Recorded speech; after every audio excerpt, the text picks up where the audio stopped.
Okay, well, let's start with the banked curve problem of the dynamics of circular motion.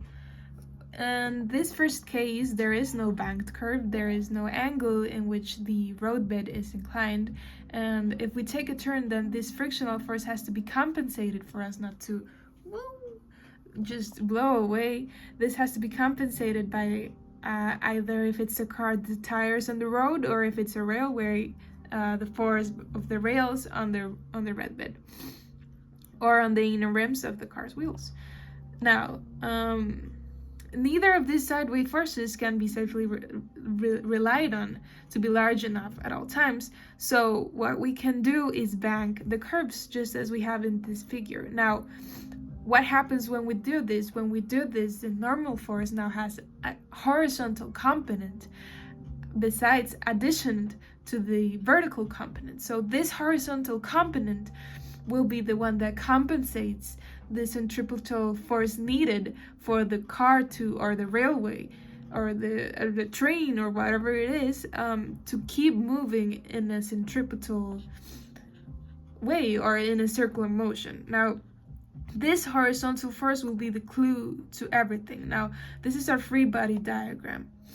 We can solve for our known equations, the symmetry of F on the positive z-axis equals m times the a acceleration in z-axis, and we already, since the angle is measured from the vertical, we know that this will be cosine, the vertical component, and the horizontal component will be sine, because we inverted it.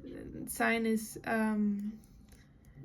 related to the opposite side of the triangle, and cosine is related to the adjacent.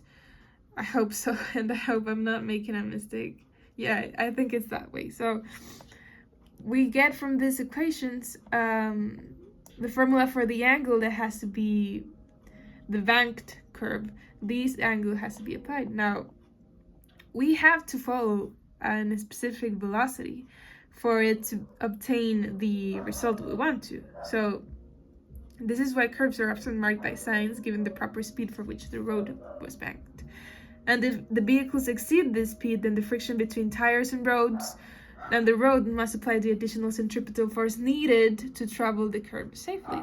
Now, as we mentioned before, these aren't always reliable on, so we must follow the velocity it was designed for. Either way, we could just fly away and blow away and just not follow the circular motion. So yeah, that's it.